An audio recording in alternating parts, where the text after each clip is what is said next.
Well, hello everybody, and welcome back to G Bear's Off-Grid Ways, Homestead in the Desert.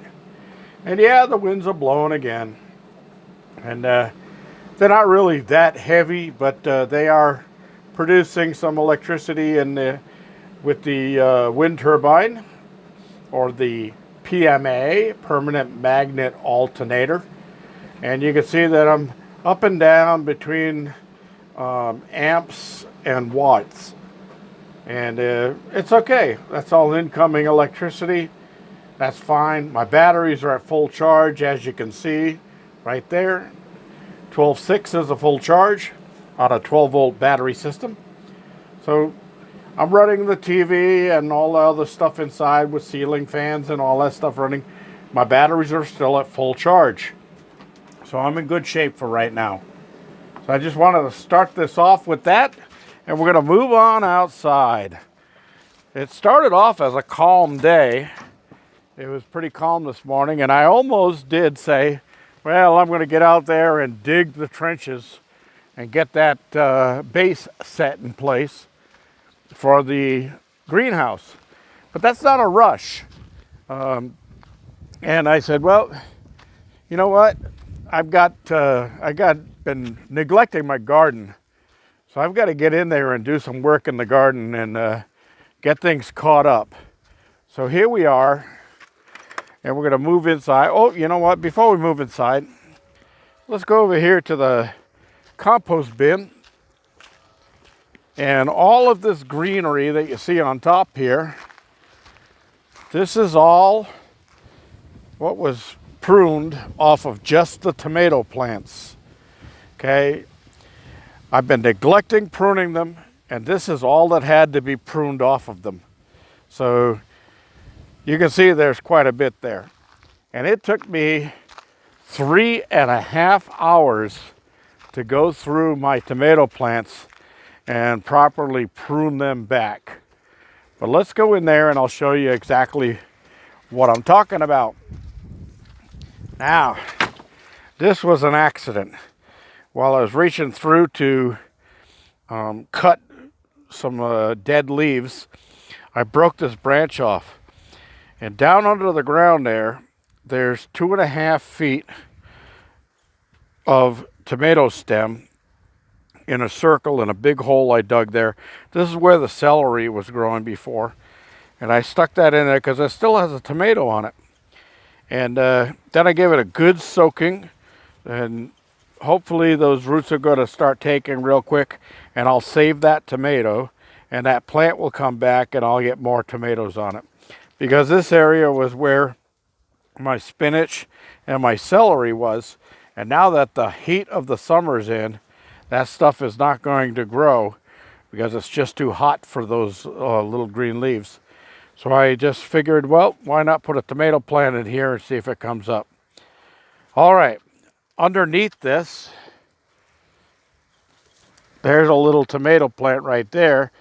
That is a cutoff from one of the plants that I did earlier, and that one has taken root already. So we'll see if I get anything out of that. All right, let's move on down the line. Well, I came down here today, and I could not get past those citrus plants down there because all of those tomatoes over there had grown so big that they were leaning across the pathway up against the wire. And I'm going to be doing some work over there with that wire pretty soon. So I figured, well, I better get that straightened out now. So I did. All right. Yeah, I got tomatoes. Lots and lots and lots of tomatoes. I pruned all these plants back today. And I did break a couple. This one got broken as I was working on it. But sometimes they'll keep living and keep going as long as they're not beaten up. The plants look like they took a little beating, but yeah, I've got tomatoes down here. And my carrots, well, I'm ready for this. This is full of seeds. So I'm going to be getting those carrot seeds out of there and pulling up the carrots that are down in the ground. And those will go into one of my meals. But as far as tomatoes go, I'm not lacking for tomatoes. I got loads of tomatoes. Grapes are doing great also. I can't wait for those to ripen up. They're going to be nice and sweet. Those are seedless green grapes. Over here, these are cherry tomatoes. And I cleaned all of the bottom junk off of there, the dead leaves and the leaves that are down touching the ground, because that brings problems into your plant, and you could get diseases. You want to get those lower branches off and get them up there. This was the original tie for the plant when it was just starting to grow. I don't need that on there anymore. I'll come in here when I got some free time and I'll untie those. And I save those plastic ties in a bucket, and then I can reuse them. That back there is okra. And it wasn't getting enough sun because all of these tomato plants were blocking the sun from getting into them. My corn back there is really healthy. I've got corn sticking out of all of stalk, so I've been, well, you can see the tassels up on top. I've been hand scooping some of those off and getting them down onto the silk of the corn so that I can promote the growth of the corn.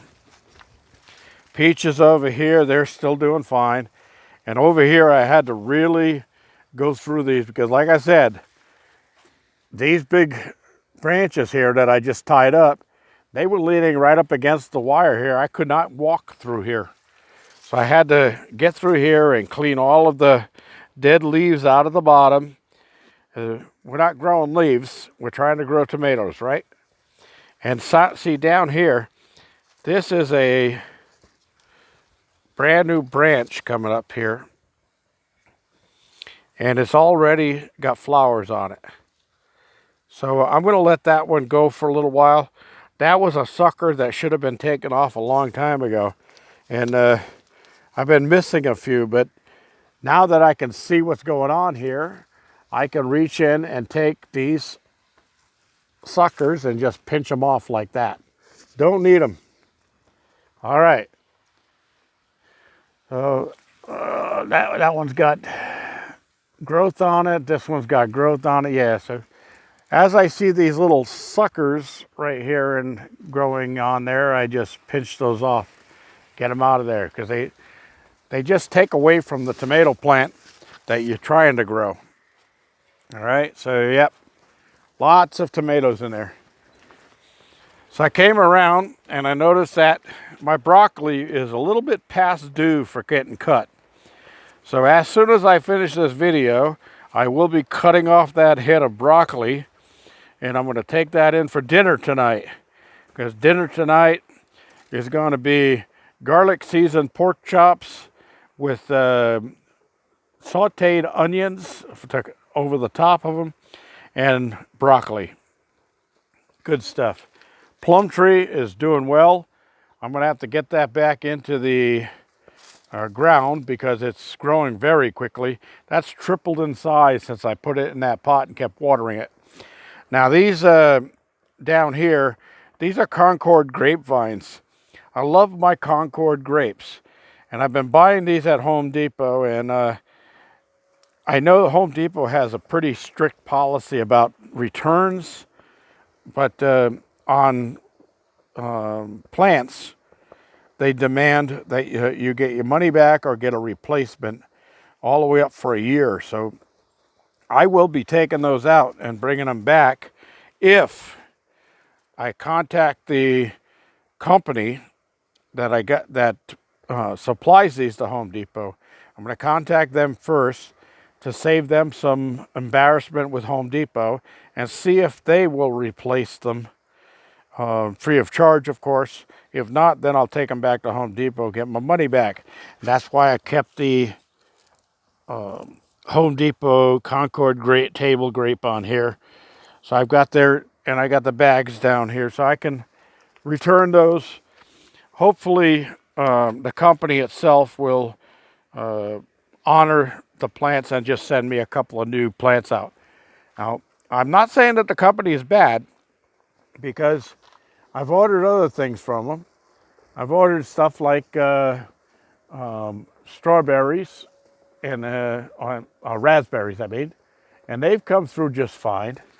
And these other grape vines, the ones that you saw I showed you with all the grapes on it, and this one over here, which is finally taking root and going up, those are all from the same company, and they're doing just fine. I'm just having problems with those 2 Concord grapevines. So I'm going to see if I can get those replaced and get my Concord grapes going, because I really do love Concord grapes. Making grape jelly and making grape wine and stuff like that is just, my mouth is watering just talking about it, and I want to get back to that. So I've always had Concord grapevines growing. I've always had good success with them. These plants, when I bought them, they really didn't look that healthy. So I'm thinking that they probably weren't even alive to start with, but I gave them a shot anyway, because they're guaranteed. All right, so you can see the Romas over here are starting to ripen. Better bush here, I picked a couple off of there and ate them today. Like I said, the cherry tomatoes, as fast as I pick them and eat them, they grow back again. And if you don't mind, I will try one. Sorry, maybe 2. Oh, those are good. I got to tie one more branch up down there. It's laying on the ground, and it's got tomatoes going on it. So let me see if I can't get that up and wrapped around the stick for right now. There we go. And I'll throw a plastic tie on that pretty soon. This Kifa pear tree, I don't know. We'll see. It's got a lot of growth on it, and all that growth down there is not coming out of rootstock. That's actually coming out of the pear tree itself. So I'll let that stuff go and see if I can't get more on it. This peach tree is doing really well. I got some nice peaches on here, and they're getting up there in size. So pretty soon I'll be eating peaches. I love peaches. Peaches and pears are my favorite. Unfortunately, all the pears I had on this one pear tree, this is Bosque, one survived. And it's weird because like the weather was so weird. It was hot and cold, hot and cold. It set some fruit, and then all of a sudden it fell off. And then all of a sudden it blossomed again, which is not right. So this has growth coming out the bottom too, and it is on the tree itself, not on the rootstock. So I'll let it go for a while. All right, everybody, that's about all I have for today. This is G-Bear reminding you to please give me a thumbs up down there. Don't forget to subscribe. A lot coming on this year. Hopefully I'll get into town and get the other stuff I need to work on the garden house base, and the winds will settle down here pretty soon, and I'll get going. Now remember, tomorrow is 4th of July.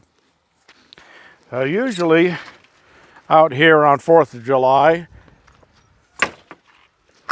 absent of COVID, that whole skyline down here on 4th of July is lit up with fireworks.